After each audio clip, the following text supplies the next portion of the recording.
Alam niyo bang may bagong dinidevelop na programa ang National Nutrition Council para labanan ang gutom at malnutrisyon? Ito ang tinaguriang HAIN Program. Ang detalye, mamaya. Ako po si Rod Marcelino at welcome sa Radyo Mo sa Nutrisyon Season 3. Nandito na ang programang kung saan ang kalusugan ay #1. Radyo mo sa nutrisyon. Mga usaping ukol sa pangkalahatang kalusugan. Kung saan matutugunan ang inyong mga katanungan ukol sa samot-saring issue ng maayos na pangangatawan.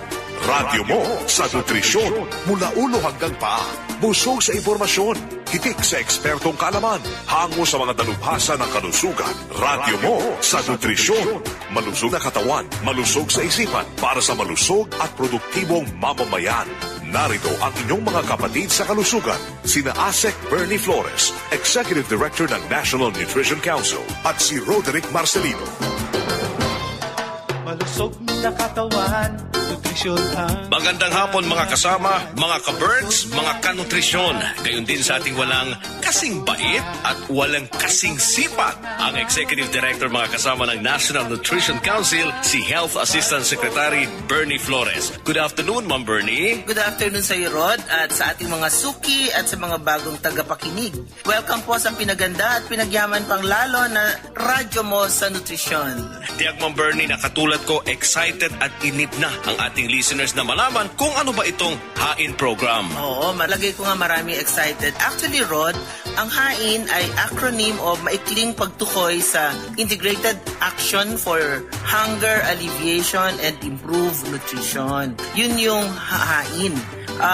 Ito ay nilikha ng National Nutrition Council para ibsan ang gutom sa mga lugar na sinalanta nitong nakaraang mga bagyo, lalo na itong Pedring at Kiel sa gitnang Luzon at maging sa Mindanao na nakaranas naman ng mga pagbaha at problema sa peace and order situation. Pero di po ba September last year pa po tayo dinaanan ng Pedring at Kiel? At humupa na rin, ma'am, ang pagbaha sa Maguindanao. Oo, Rod. At actually, may mga lugar at pamilya na nga nakabalik sa normal na takbo ng pamumuhay after nitong mga bagyo na to. Pero marami pa rin natitirang residente, lalo na yung Maralita, na nananatiling nasa panganib ang kalagayang pangnutrisyon o tinatawag nating nutritionally vulnerable at patuloy na nahihirapang makapagmantine o makakuha ng kanilang mga pangunahing pangangailangan sa araw-araw tulad ng pagkain hanggang ngayon. Oo nga, ano po, no? So, paano po yung implementasyon ng HAIN?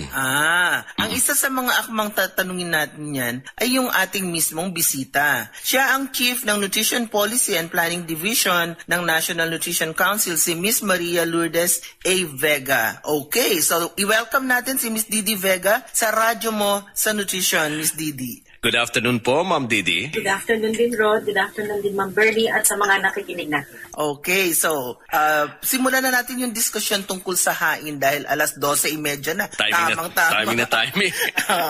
So, sige. Ma'am Didi, kaninong inisyatibo sa pamahalaan ang magkaroon po ng HAIN? Ito yung initiatibo ng Cluster on Human Development and Poverty Reduction. Ito yung isa sa mga binuong clusters ni President Pinoy para tumutok sa mga specific concerns, so human development at saka poverty reduction.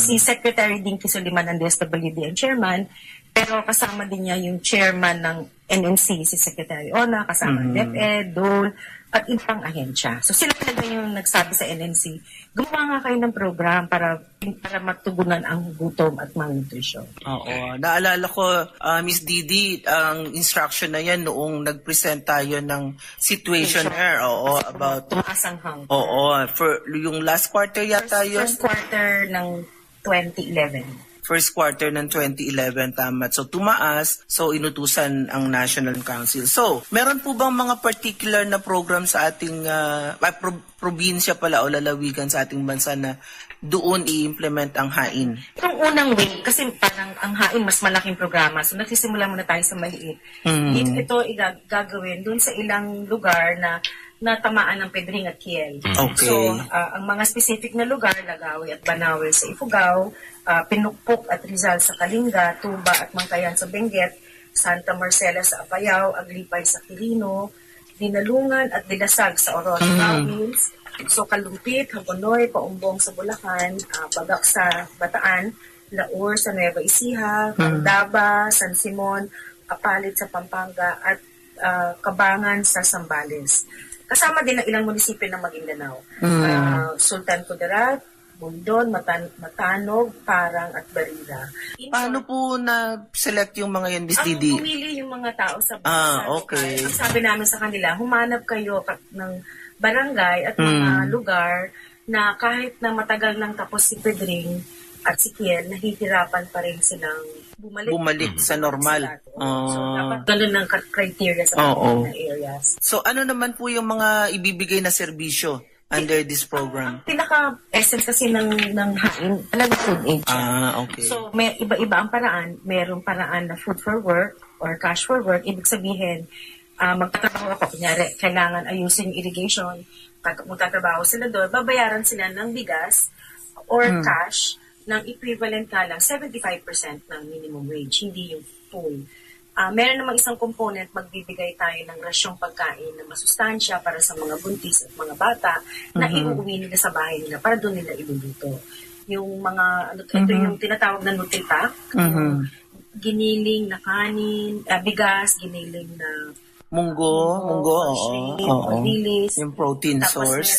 merong mantika, isang piso na mantika at saka gatas. Yan, nilulugaw yun at pwede pang gawing iba-ibang dish. Yun yung para sa mga bata.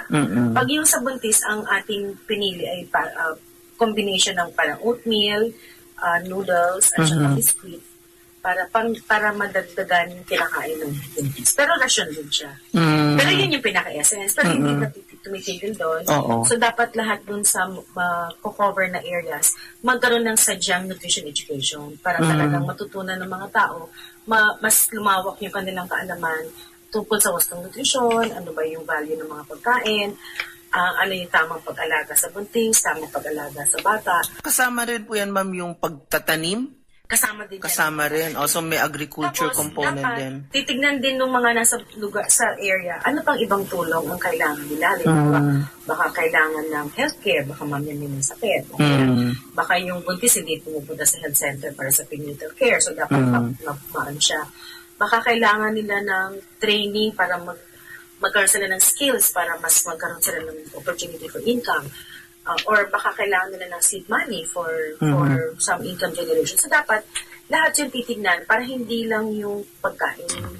So, kung sinabi lang kailangan nila, sinong tutugon doon sa mga pangangailangan na yun? Ngayon, doon sa munisipyo o sa probinsya, kung ano yung mga programa pwedeng tumulong. Palagi ko naman, kahit paano meron doon either ng gobyerno o non-government.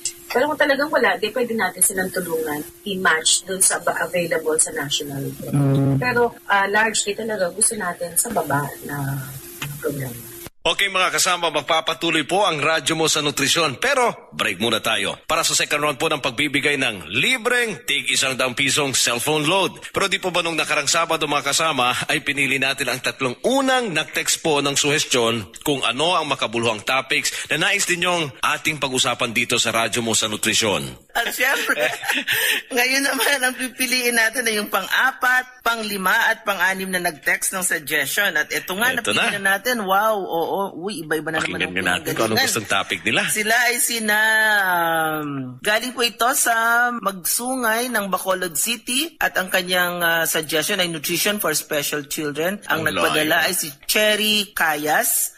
Pang-5 ay Parkinson's disease ang kanyang suggestion. Galing sa Angeles City, Pampanga, si Belen Tayag naman ang nagsuggest. At ang panghuli ay paano mapanatiling maayos ang internal organs gaya ng liver at saka heart. Ito ay nagmula sa suggestion ni Karen Adelantar ng Alitagtag, Batangas. Congratulations! Bawat isa sa inyo ay tatanggap ng 100 pisong cellphone load, hindi sa isang linggo, hindi bukas, kundi maya-maya lamang. So abangan nyo mga kasama. Okay. Parating na sa inyo mga cellphone ang inyong mga libreng load. Malusog sa katawan.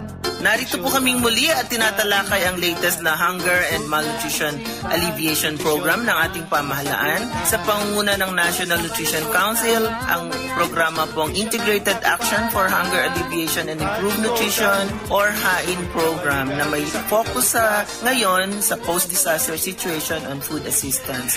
At ang guest resource person natin mga kasama ay si Ms. Maria Lourdes Vega, Chief ng Nutrition Policy and Planning Division ng National Nutrition Council. So, balikan natin yung ating discussion, Miss Didi. Nasabi mo na may focus muna dito sa mga lugar na nasalantahan ng Bagyong Kiel at Pedring. So, gaano katagal po yung HAIN intervention dito? Intervention nito maikli lang, mga doon sa work, mga 20 days lang. Tapos Okay. yung sa food aid, 50 to 60 days, depende sa grupo. Maikli lang talaga dapat siya na intervention, mabilisan. Okay. So, paano po yun, paano po nafufondohan yung mga serbisyo na yun o mga pagkain na Yung bibigay? pinakapagkain mismo, merong fund na binigay ang DSWD sa National Nutrition Council, 10 million. Yun ang gagamitin natin pang ng bigas. At saka yung mga sinabi kong, yung mga pang food rations. Yun basically yun. Pero yung iba pang mga support services, dapat local. Paano po yun gagawin? Paano implementasyon? Sinong magpapalakad? Ang NNC, facilitate lang siya ng proseso. Okay. Ang talagang dapat magpatakbo ng programa, mga local governments. So yung mga nutrition committees doon sa mga munisipyo na banggit ko, katulong nila yung barangay council, barangay captain, yung ating mga barangay nutrition scholars, at iba pang barangay-based mga organizations doon sa lugar na nabanggit ko. So sila talaga yung mag-distribute, maggagawa ng nutrition education. So tayo, taga-tulong, taga-facilitate. So, kailan na po ito magsisimula? O target natin, mga mid-May, sana nagsisimula. At paano matitiyak na episyente yung implementasyon ng HAIN? Dapat kasama kasi sa mga proseso yung social mobilization na sinasabi. Una-una, kailangan tulungin yung community mismo para ipaliwanag ano yung programa, ano yung kanyang purpose, ano yung role ng bawat isa, pati na ng community. Tapos pati yung mga beneficiaries para maintindihan nila kung ano talaga yung tulong na hindi ito makaka-solve ng problema nila. Parang pagtawid lang talaga siya. Pagtawid, oo. Pero kailangan ma-instill mo na dapat nasain nila sa sarili nilang pagkakayahan yung pag-ahon nila. Ito, parang tulong lang for the meantime. So, yun isa. Tapos kailangan i-monitor. Sino po magmo-monitor? Iba-iba. Ang talagang dapat mag-monitor ng malapit, yung parang kumbaga Tutok, oo. sa barangay. So, alamang yung ating, kung may barangay nutrition scholar, kung meron, let's say, RIC, pwedeng RIC. Kasi yung mga dapat bantayan, kung talagang, kasi food ration titiyakin natin na yung buntis, talaga nakakain niya yung pagkain para sa kanya. Oo, baka iba. Ibigay niya sa Iba ang kumain, oo. Pati yung pagkain para sa bata, talagang sa kanya pupunta. Talaga. Masasarap po ba yung mga pagkain na yun, Ma'am Didi? Baka naman... Palagay ko, ang gagawin namin, titikman namin yung pagkain. Oo. Kung may lasa. Oo. At saka siguruhin na talagang yung mga, kumpara yun sa mga bata, talagang yun muna ang mga bata ang At saka makakain. pala yung bigas na i-distribute natin, sasabihin natin sa NFA na pagkukunin natin ng bigas, dapat iron 45 siya. That's the national iron. Pati po, Miss Didi, imo-monitor niyo rin po ba yung pangangalaga nung... Kasi syempre, isang bilihan sa NFA ng bigas, hindi madami-dami rin yung sakot. Kasama. So, saan ilalagay yon? Saan i-stock? Kasi Ganun? pati yung supply ng mga Nutripack, yung gano'n, babantayan din dapat kung Oo. paano siya tinatago. Oo. So, sabi niyo yun yung tutok. Pero paano sa taas, medyo taas na monitoring? Sa region, magbubuo ng grupo, na maliit na grupo na binubuo ng NLC, Department of Health, Department of Social Welfare, at iba pang ahensya na pwede sumama. Tapos, kasama nila yung probinsya, at least mabisita nila yung mga project areas at least twice during the 30 to 50 days. Tapos, sa national naman, magbubuo ng similar group para titignan din nila yung lugar, yung projects. Tapos, bukod doon, parang iniisip din namin, hindi lang pag-monitor, kundi pagkuha ng mga lessons, ano ba talaga ang nangyayari sa pamilya na nakaranas ng disaster at ano yung Nahirapan. feeling nila, ano yung kalagayan nila, ano yung mga nasa isip nila para makatulong na makagawa tayo ng mas maayos. Paano naman po, Ma'am Didi, sa yun din ba ang gagawin sa Maguindanao? Maguindanao, mas bigas. Baptized distribution. okay. Oo. Pero maganda sa Maguindanao, meron din tayong pinaplanong caravan, yung service caravan. O yun, pakikwento naman yun, ano yung Yung caravan. service caravan, para magdadala tayo ng Iba't iba. ibang serbisyo sa mga designated na lugar at one point in time. So, halimbawa, ngayon meron tayong pinaplano na caravan sa Parang. Ang ini-envision doon, parang masayang araw na pupunta yung mga tao mula sa malalapit na munisipyo kung gusto nila magpatingin sa doktor, may doktor na magtitingin sa kanila. Kung kaya nga namin, kung kailangan Ginagawa ni Rod yun nun. Medical mission. Oo, yes. parang- medical mission, kung kailangan nung pagpapalista ng birth. So, titignan namin kung kaya namin dalhin yung NSO doon. Kung meron gustong magpagawa ng passport, baka pwede namin dalhin ng UFA. Kung may programa... NBI clearance, Miss Didi, baka Kumbaga maraming parang kailangan ng NBI one clearance. stop na to. One stop shop. Oo. Kailangan madami kaming mamomobilize. Pero nagkaroon na ng meeting bago lang sa Maguindanao. So, nagre-ready na. Kahapon lang yata. Hindi, last week pa. Oo, tama. So, naghahanda yung mga, the other week.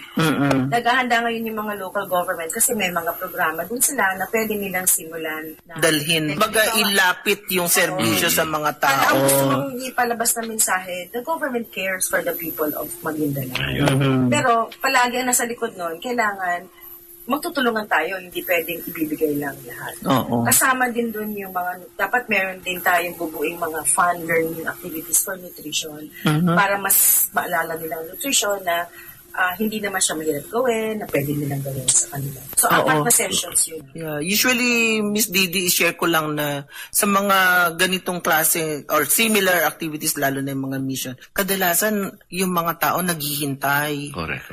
Naghihintay kasi syempre nakapila, madami kasi sila, di konti lang naman yung magpro-provide. So dapat yung mga time na yon, alagaan natin na hindi sila mabore or mainip doon sa paghihintay. Isip na namin, pwedeng habang nag-aantay, may Mga program, may activities pambata, may mga konting laro. Oo, mga ganun. Pwede mag-singing contest.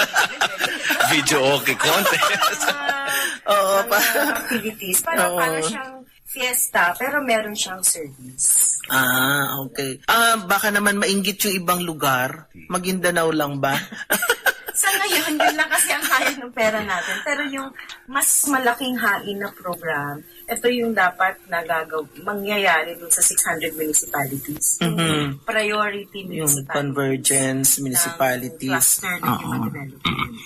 May mga pahabol tayong tanong dito, Ma'am Didi, no, mula sa ating mga texters, no, sa mga listeners. Oo. Tanong niya rito, paano daw titiyakin na hindi mabubulsa ng mga tiwaling tao ang supplies? Kaya nga kailangan alam ng lahat ng tao na may Okay. programa, nasa ng gamit, sino ang may katungkulan ng ganito, para sila mismo aware. Magbantay. Oo, Sila mismo Tsaka yun nga, yung pagmamonitor, yun ang mahalaga. Okay. May isa pang tanong. Again, galing ito sa ating texter, no? Mamahagi rin po ba daw ng fresh food na lulutuin? Mahirap kasi. Uh-huh. Meron dun sa isang component ng food for work, merong isang component doon na magbibigay ng pero hindi siya fresh food. Mga food supplies like sardines Okay. na pwedeng iuwi nila. Kasi Sila na magluluto. Kasi diba? mahirap din yung management kung kunyari magluluto on sa siguro sa yung pang matagal. Yung ordinary, mabilis, yung talaga regular program, pwede yun.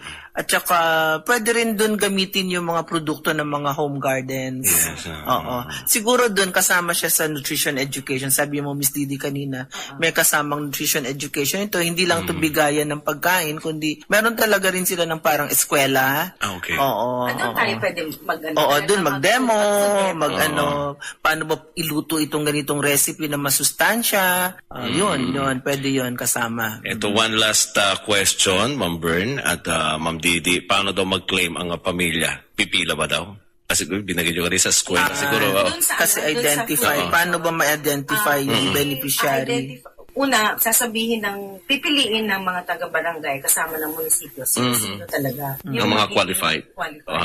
So, para merong list of beneficiaries. Pero ang pinaka-criteria, dapat naging biktima Biktima. sila ng federal. Hindi sila pipila kasi kunyari food ration, kasi ang inisip namin distribution twice. So, pupunta sila sa isang lugar para makuha yung supply for 15 days. For 15 days. Tapos Oo. magkakaroon ng usapan, paano i-prepare yung pagkain, or anong experience sila sa paggamit ng Nutripack. Yun, para tsaka nila ito. So, hindi sila pipila. Hindi araw-araw ang distribution, Rod. Hindi araw-araw, hindi pila-pila. Siyempre, bibigyan natin sila Sa ng schedule. tsaka nung parang pagpapahalaga. Dignidad. Hindi natin sila panihirapan. Hindi sila nang lilimos. Kasi paminsan yun, nagiging nila, interpretasyon sa... Oo, naghihintay sila, Disaster tayo. nasa gitna ng mainit na araw, hinihintay nila yung... Hindi naman ganun. Dapat, isa yun sa mga leader. Iniiwasan, Oo.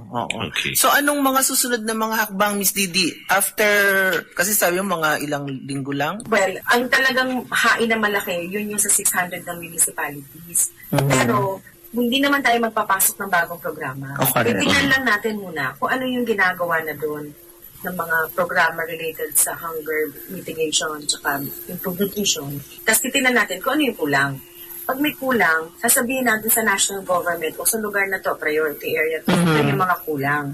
So, tingnan natin, paano natin mapupunta. So, yung 609 municipalities kasi, Rod, yun yung in-identify ng National Anti-Poverty Commission na ito naman na inadapt ng cluster on poverty, on human development and poverty cluster na parang focus or convergence municipalities. So, naatasan na sila na gumawa ng plano to reduce poverty, no, local poverty reduction action plans. So, yun Mga kalatag yata na yung mga programa. Ginagawa Para ngayon kasi basehan ng budget for next year. Kasi parang dapat naka-built-in Nakasok sa na. budget ng ahensya sa 2013. Oo. Okay. So ngayon, ang papel naman ng National Nutrition Council, titingnan ba natin yung mga planong yon? Titignan natin. Oo, para makita kung may need nga for hunger alleviation Exactly. efforts. Oo. Kung okay na, pass na Go sila. na. Oo, go na. Pero babantayan natin dapat yung mga munisipyo. Okay, oo. Okay? So, maraming salamat, Miss Didi or Miss Maria Lourdes Vega sa iyong pagpapaliwanag kung ano yung Integrated Action for Hunger Alleviation and Improved Nutrition Program o HAIN. Thank you po, Ma'am Didi Vega. Naku, nakakatuwang malaman at ma-assure na walang tigil ang ating pamahalaan sa pagsisikap na matugunan po ang mga pangangailangan ng bawat isa sa ating mga Filipino, lalo na ang mga may hirap. Ma'am Didi, your parting words po, please. First, maraming salamat sa pag-feature ng HAIN sa programa. Magandang paraan para ipaalam sa lahat ng tao kung anong ginagawa natin. Ikalawa, parang lagi nating tatandaan ang malaking problema pa rin ang gutom sa Pilipinas. Labag ito sa ng human rights at bahagi tayong lahat ng paghahanap ng solusyon sa problema. Tama. Okay, very well said. So, kung meron po kayo mga kaibigan na nais pang malaman o maliwanagan tungkol sa HAIN program ng National Nutrition Council at pati iba pang concern, wag po kayong mag-atubiling mag-text o kaya mag-post ng mga katanungan o comments sa aming Facebook account, pati na rin Twitter account. Ngayon naman ay ulitin ko ang mga winners sa ating text question segment or suggestion segment. Sila po yung 3 pang napili naming nagpadala ng magagandang suggestion sa mga topic na gusto ninyong talakayin natin dito sa Radyo Mo sa Nutrisyon, at sila ay sina Cherry Cayas ng Magsungay or Magsingay, Bacolod City, na ang topic na sinuggest ay Nutrition for Special Children. Si Belen Tayag ng Angeles City, Pampanga, ang Parkinson's Disease, ang kanyang suggestion. At si Karen Adelantar ng Alitagtag, Batangas, paano mapanatiling maayos ang internal organs. Yun naman ang kanyang suggestion. Congratulations muli at keep on listening and texting tuwing Sabado. Maraming salamat mga kasama sa inyong pakikinig ngayong hapon. At thank you very much po sa inyo mga suki naming listeners sa DZXL 558 kHz at viewers na rin sa www.rmnnews.com. Lagi po kayong makinig sa Radyo Mo sa Nutrisyon tuwing Sabado, alas 12:30 hanggang 1:00 ng hapon. Pwede nyo rin kami maging friend sa Facebook. Hanapin nyo lang po ang Radyo Mo sa Nutrisyon. Click nyo lang po yung like at friends na po tayo. Siyempre, maaari nyo rin kaming sundan sa www.twitter.com/ Radyo Nutrition, small letters po lahat yan. At kung nais ninyong mapakinggang muli, balikan ang programa ngayong hapon at mga nakaraan pang episode, punta lang kayo sa www.youtube.com/Radyo Mo sa Nutrition. Small letters din po yan lahat. Tandaan mga kasama, dito po sa Radyo Mo sa Nutrisyon, bubusugin namin kayo sa impormasyon. At sisiksikin namin kayo ng mga tip tungkol sa wastong nutrisyon. At tutulungan namin kayong iwaksi ang mga maling gawaing kumukontra sa mabuting kalusugan. Wastong nutrisyon, impormasyon. Solusyon, positibong aksyon. Tandaan, malusog na katawan, malusog na isipan, para sa malusog na mamamayan. Ang inyo pong lingkod, Health Assistant Secretary, Bernie Flores. At ako naman po si Rod Marcelino, kami ang inyong mga kabalikat sa kalusugan at wastong nutrisyon. Dito sa Radyo Mo sa Nutrisyon. Hanap mo ba ang katugunan sa inyong mga problemang pangkalusugan? Hanap mo ba ang mga tip na magtuturo ng pamumuhay na happy na, healthy pa? Wish mo ba ang ekspertong opinyon ukol sa iba't ibang karamdaman? Lahat yan matutugunan sa programang Radyo Mo sa Nutrisyon. Sina ASEC Bernie Flores, Executive Director ng National Nutrition Council, at si Roderick Marcelino. Sabado, alas 12:30 hanggang 1:00 ng hapon. Dito lamang sa DZXL 558. Malusog na katawan, nutrisyon ang kailangan. Malusog na isipan, nutrisyon ang kasagutan. Para sa malusog na mamamayan, gusto nutrisyon ang katuparan. Radyo Mo sa Nutrisyon, kabalikan niyo sa kinabukasan. Mula sa National Nutrition Council, tamang impormasyon para sa wastong nutrisyon. Mula sa mga ekspertong may pusong pagkalinga. Sa iyo, sa akin lahat. Radyo Mo sa Nutrisyon, kabalikan niyo